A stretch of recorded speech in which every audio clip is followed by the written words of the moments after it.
I can't believe I have to say this, but Palestinian people are not disposable.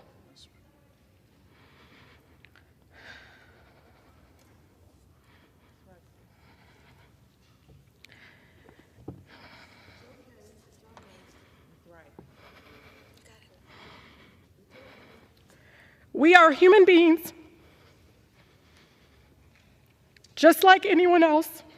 My city, my grandmother, like all Palestinians, just wants to live her life with freedom and human dignity we all deserve. Speaking up to save lives, Mr. Chair, no matter faith, no matter ethnicity, should not be controversial in this chamber. The cries of the Palestinian and Israeli children sound no different to me. What I don't understand is why the cries of Palestinians sound different to you all.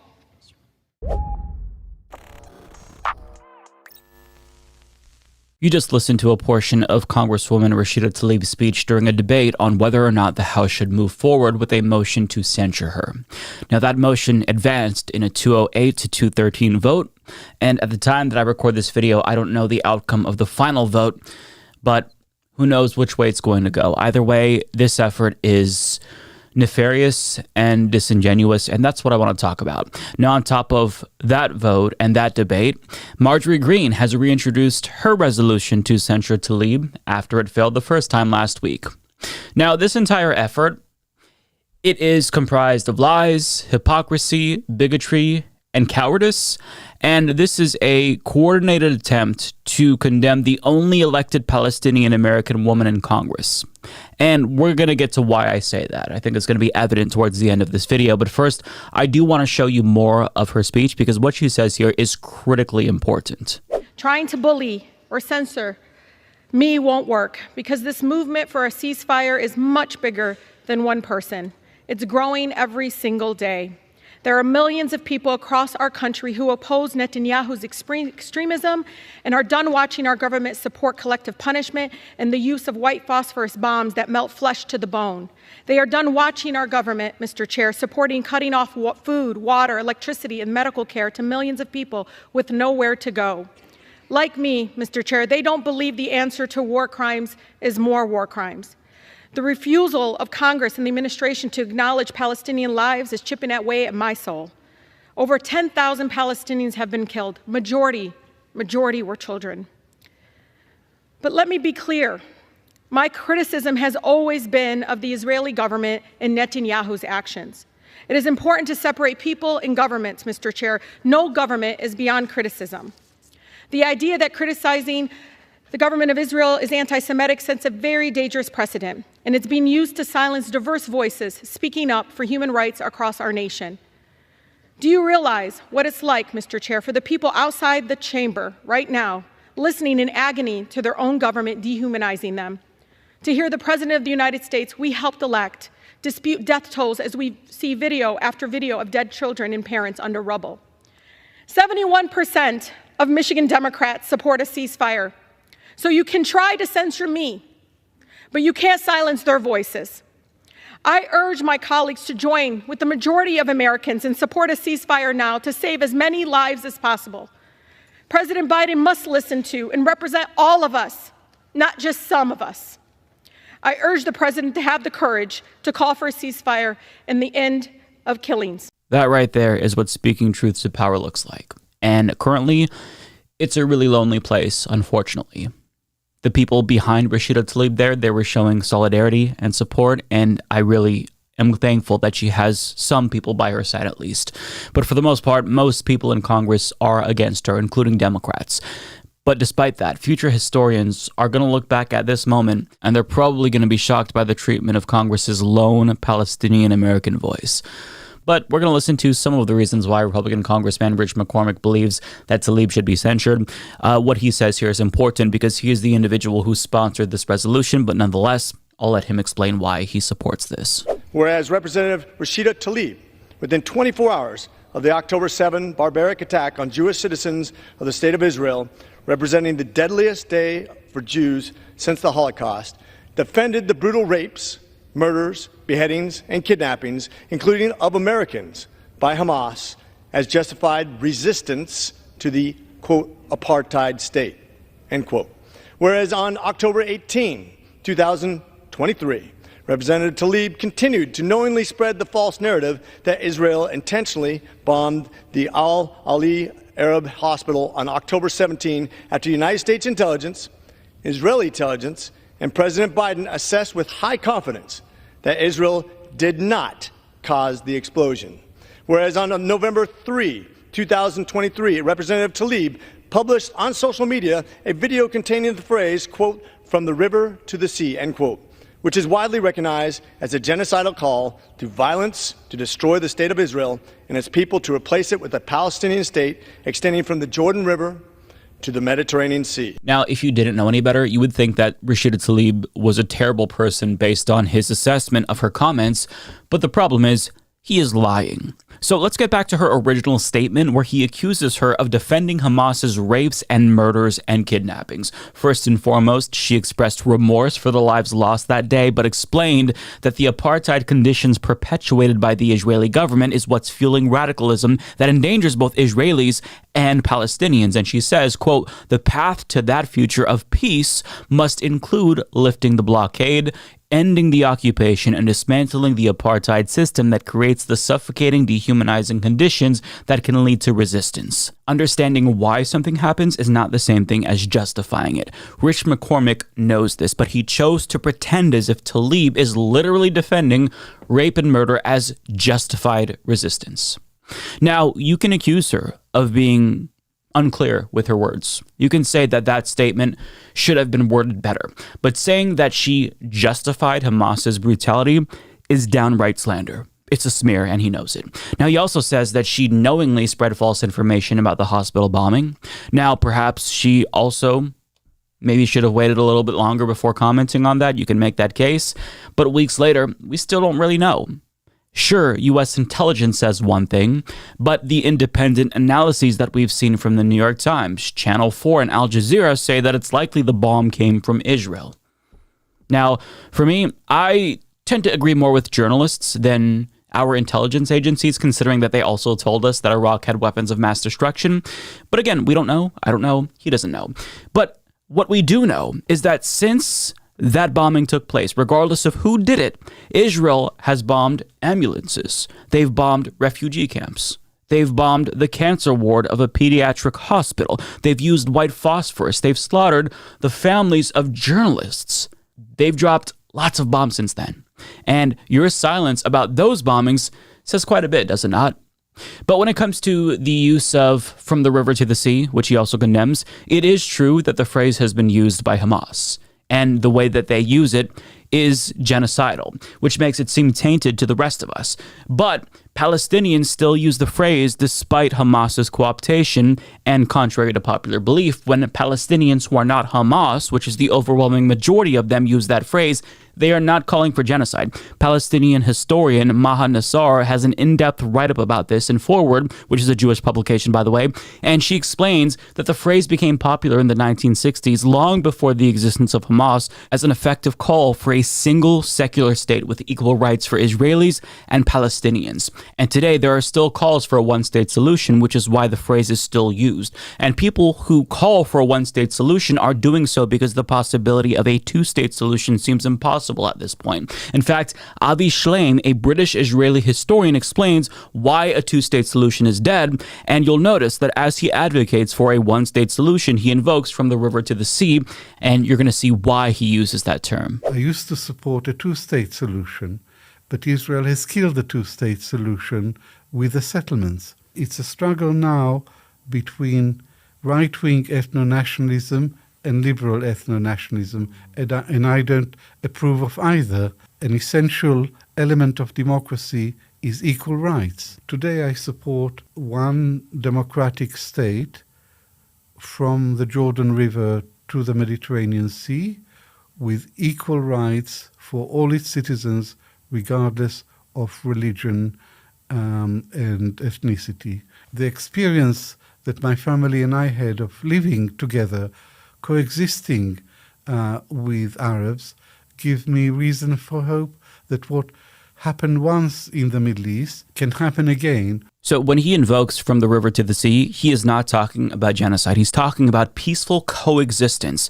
That is the context within which Rashida Tlaib is also using it. And it's not like we have to speculate about that because she explained the context within which she uses this phrase. Quote, "From the river to the sea is an aspirational call for freedom, human rights, and peaceful coexistence, not death, destruction, or hate. My work and advocacy is always centered in justice and dignity for all people, no matter faith or ethnicity." Now, you can argue that she still shouldn't use it because Hamas uses it, therefore it's bad, or it's going to have a different meaning now since Hamas has been using it. But I can't fault oppressed people who refuse to let language they use to advocate for themselves be co-opted. And on top of that, the context matters. So even if you think that she shouldn't use that phrase, you don't get to pretend as if she is using it in a way that is indistinguishable from Hamas. But that's what McCormick is doing. He's saying that her use of "from the river to the sea" is indistinguishable from Hamas. It's a lie, but it hasn't stopped Republicans from repeating it. For example, Marsha Blackburn took to Twitter to accuse Rashida Tlaib of supporting a genocide as well. But it's a slanderous lie, and they know it's a lie. This isn't about Rashida Tlaib supporting violence and genocide because they know that she doesn't. She's more peaceful than all of them. What this is about is Rashida Tlaib daring to challenge the status quo that they don't want to be challenged. They want to maintain the status quo, and her challenging it is a threat. That's why they're trying to demonize her. That's why they're trying to silence her. And spineless Democrats who are too afraid to challenge power are joining Republicans in this witch hunt against the only Palestinian American in Congress as well. Take Democrat Jared Moskowitz, for example, who explains why he didn't support Green's censure resolution, but he will be supporting this one. It sounds like you're contemplating supporting a censure resolution against her if there were one. I assume you voted against the one that Marjorie Taylor Greene. Well, Marjorie Taylor Greene brought up a censure having to do with an insurrection, and let's be no, of course, it was not an insurrection. It was not an insurrection, and October 7th should not be conflated with any other date on the calendar. So, but if there were one that was more about what she said that I just read, that's something you would support. If a censure comes on her misinformation on the hospital bombing, which obviously we know was not true, that she continued to spread even after intelligence came out, it wasn't true, and on "from the river to the sea," I would support that censure. If you're wondering why this Democrat is joining Republicans to censure one of his Democratic colleagues, well, all you have to do is follow the money. AIPAC, a racist, insurrectionist Republican supporting organization, is his #1 campaign contributor, or was for the 2022 cycle. So I'm assuming that his refusal to call for a ceasefire and condemnation of his Palestinian colleague has something to do with that. But he's not alone, because 70 Democrats have also condemned the phrase, including Richie Torres, Shontel Brown, Josh Gottheimer, Steny Hoyer, Katie Porter, Adam Schiff, Dina Titus, Debbie Wasserman Schultz, and others. And Democrats from her home state have also come out to loudly denounce her. For example, Michigan Senate President Jeremy Moss denounced her, saying Hamas uses the phrase as a rallying cry, and they don't simply want to displace Jews in Israel, they want Jews dead. Michigan Attorney General Dana Nessel, who bungled the case against criminals who poisoned Flint's water, writes, "I have supported and defended you countless times, even when you have said the indefensible, because I believed you to be a good person whose heart is in the right place, but this is so hurtful to so many. Please retract this cruel and hateful remark." Noah Arbit, a state representative for West Bloomfield, writes, "It is disturbing and enraging that Jewish communities in Southfield, Franklin, Bingham Farms, Beverly Hills, and beyond are represented by someone who adopts wholesale the call for the state of Israel to be wiped from the map, necessitating the elimination of 8 million Jews." I mean, this is downright defamatory. She is calling for freedom from oppression, freedom from a genocide being conducted against Palestinians. And as everyone else turns away, they're saying, actually, no, the person who is saying genocide is bad is actually the person who supports genocide. It is very Orwellian and despicable. So everyone is condemning her. Members of Congress, her own Democratic colleagues, politicians in her state are speaking past her, accusing her of genocide, even though she has made it very clear she does not support that. She supports peace for both Israelis and Palestinians because she's a good person and a proponent of peace. It's not just this issue where she advocates for peace. Look at her record.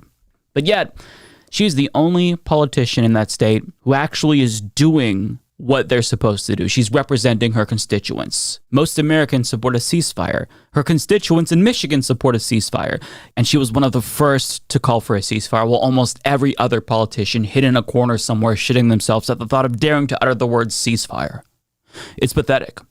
And rather than condemning Israel's war crimes, these cowards are trying to turn Tlaib into public enemy number one in order to distract you from their support of an actual genocide. For example, Josh Gottheimer told CNN's Manu Raju that he will indeed be voting to censure Tlaib in the wake of her River to the Sea comment after he himself allegedly blamed all Muslims for Hamas's attack. So he reportedly interjected loudly in a Democratic meeting and either said all Muslims are guilty or they all should feel guilty. Now, regardless of what he said, promoting this idea of collective responsibility, blaming an entire group of people, all Muslims, for the acts of Hamas is rhetoric that is used to justify genocide. I mean, this is what the president of Israel said.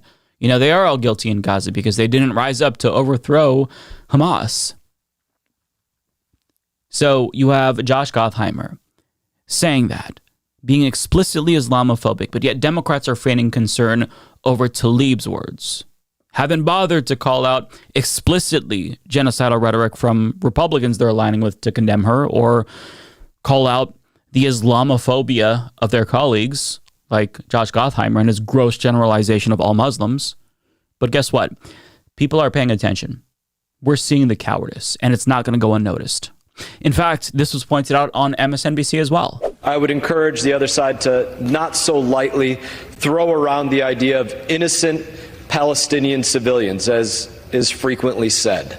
I don't think we would so lightly throw around the term innocent Nazi civilians during World War II.